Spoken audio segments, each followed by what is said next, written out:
Sheila Humphreis, The Stolen Generation and a Life to Rebuild.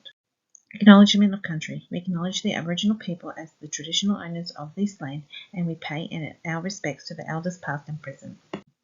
Reflecting on the ideas, the pedagogy of listening in the Reggio Emilia approach is listening means being open to differences and recognizing the value of another point of view or interpretation. Through listening to Sheila Humphreys' story of the stolen childhood and her life rebuilding, even though I listened to this story online and not in her real moment of telling the story, I was still able to listen using the concept of active listening. Giving Sheila my full attention through the screen as her story is so captivating, often Otta Sharman explains the level of listening in a generative way. Story listening to Sheila's story, I use empathetic listening to attune to the energies, emotions, and feelings, as well as uncomfortableness to the horrible experiences that she had endured. I was so engaged in the moment I felt warm tears running down my eyes, feeling empathy and understanding of her perspective and her traumatic childhood. Using the most meaningful level of listening, generative listening, I connected with Sheila's childhood as me being a mother to my children today, connecting with the feelings of my own children being taken away for a reason and being treated in the way that Sheila has been. I felt as if I was in the audience being present in her moment of her speaking, not being judgmental or having an opinion. Shifting my thinking today has changed. Current understanding being challenged. Professor Ralph Nicholas, who explored science of listening, mentioned the best way to understand people is to listen to them. Sheila has changed my current understanding of the trauma and suffering in which happened to the Indigenous community and the stolen generation. This is just one voice of many others that really opened up my thoughts. The way that it still and always will affect Sheila gave me a realization that I didn't really comprehend the pain, suffering, and cruelty which the stolen generation has endured. Listening to Sheila tell her story, the effects that it has upon us still writes in Sheila's voice, eyes, and body today. The cruelty, torture, and neglect embeds in her identity and has shaped her as an adult, and will do for many others too.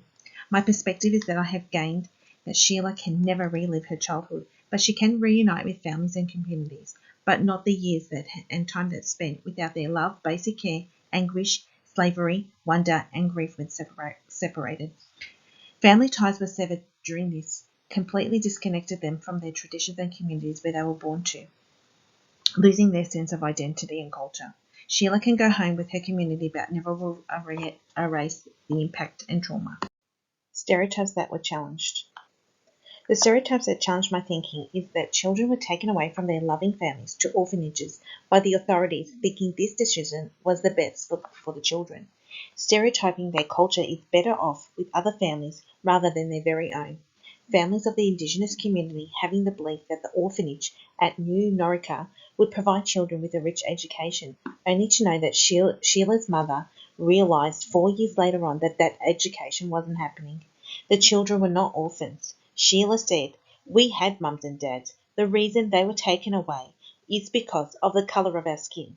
A stereotype of presenting itself as the colour of their skin means that they are not valued members of society, something I strongly disagree with. The most impactful moments to me was honestly the whole video. Sheila's story of having such a traumatic childhood and learning about her story puts a lot of questions and answers in my mind. Questions of why and how could this ever happen, as well as this is why reconciliation is needed, having the Indigenous people's voices heard, being a part of change in the Australian history and our Indigenous community. The emotions I felt was guilt. Listening to the treatment of the children, I had a big twist in my gut. It comes from the acknowledgement of the true story that really happened, and the privileges in which my family and I have been given and treated being here, with such a respect and anti-bias coming to this country. An overwhelming amount of sadness for the experience Sheila has endured in her own land of country. This is a part of Australia's history which I'll never forget, and I will continue to share. I draw in the connection from my stories of my family and my husband leaving their countries to come to Australia for a better life. My family left Malta to seek better conditions and education for themselves and their children, and my husband left his home country, who was in war, to come to this place of a belonging and safety, giving him a sense of security of a better life, only wanting what is best for them and their children, giving them the best opportunities in life, regardless of race, skin colour or communities they were all a part of. Just like Sheila and her family, they made decisions in their life to better their journeys in life, in a place where we both now live, but completely have different outcomes. Story listeners are there to make sense of what they find, exploring the environment, conditions of life, people, places, times, events, and things. I engaged in story listening using Humphreys' understanding, having a space like Sheila to really connect with others, feeling that you are the only person in the room and no one else. This translates as the storyteller's message in a meaningful way through the connections they make. In my practice, generating a space in which I connect by sitting with children emotionally, being free to use body language and facial expressions, enables the importance of how children engage and enjoy their perspectives to influence their own thinking and their ideas. As Duncan mentioned, scaffolding and freedom for children is a teaching approach in which continues their experiences and research of ongoing questions.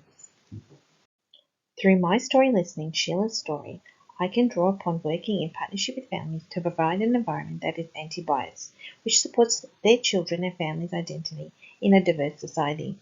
This is fundamental. After listening to Sheila's story, makes the change to understand children and families as individuals, their cultural background, respecting their identities and their differences, advocating for human rights, recognizing fairness, taking personal and professional risks to input new ideas and beliefs into practice. This extends children's feelings of belonging and the supporting of the Indigenous community in which helps shape the learning experience of children, strengthen their senses of belonging for all. Through these strong partnerships, I embed a philosophy to encourage and implement an inclusive and diverse practice for children to learn in. A similar approach of story listening in my teaching practice is to be a part of the children's learning environment through creating a space that embeds children to form their own sense of identity. I do this by listening to their needs and being open to differences and welcoming them too. As Carolina Rinaldi mentions that this kind of listening is a way of welcoming others and their differences and a way of welcoming different theories and perspectives. Bringing families and children's community, culture, beliefs in the environment enables partnerships and relationships with them. Acknowledging them, allowing them to be a part of the decisions and sense making, having empathy, understanding, and valuing their perspectives to facilitate rich learning, inclusive practices for children and families to be a part of.